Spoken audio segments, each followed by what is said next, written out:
Γεια σας παιδιά, στο σημερινό βίντεο θα ήθελα να σας δείξω πώς να κατεβάσετε το American Truck Simulator όπως σας είχα υποσχεθεί στο προηγούμενο βίντεο. Λοιπόν, για να το κατεβάσουμε χρειαζόμαστε πρώτα το Diamond Dodge Lite 10. Λοιπόν, θα πάτε στη σελίδα που σας έχω κάτω στην περιγραφή όπως και όλα τα υπόλοιπα, όπως και όλα τα links κάθε φορά. Θα πατήσετε εδώ που λέει download και εδώ πάλι το ίδιο. Το κατεβάζετε και το κάνετε εγκατάσταση, δεν διαρκεί πολύ, το πολύ 5 λεπτά να σας πάρει. Μετά πάτε στο παιχνίδι, είναι αυτό εδώ πέρα. Κατεβαίνετε λίγο κάτω, εδώ που λέει torrent, American Truck Simulator Pavla Codex.torrent, το πατάτε. Όχι, δεν είναι αυτό το σωστό. Another torrent, εδώ.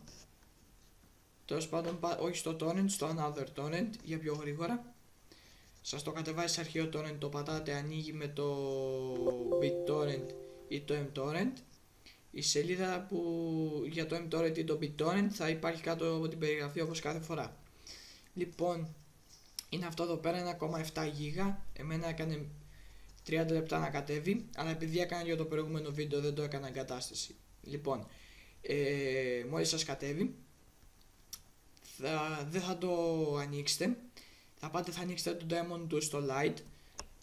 Θα πατήσετε εδώ στο σταυρουδάκι και θα πάτε να βρείτε που το έχετε κατεβάσει. Συνήθως είναι στα στοιχεία λήψης.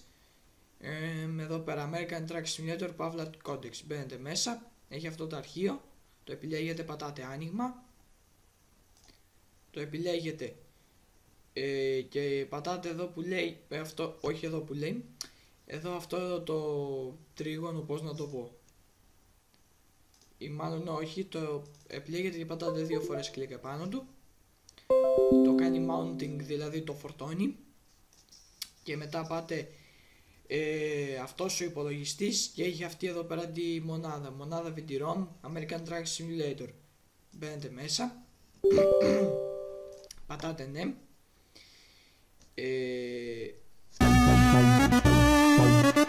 Μισό λεπτό.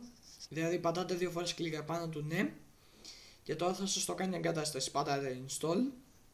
Από ό,τι βλέπετε το κάνει και γρήγορα εγκατάσταση.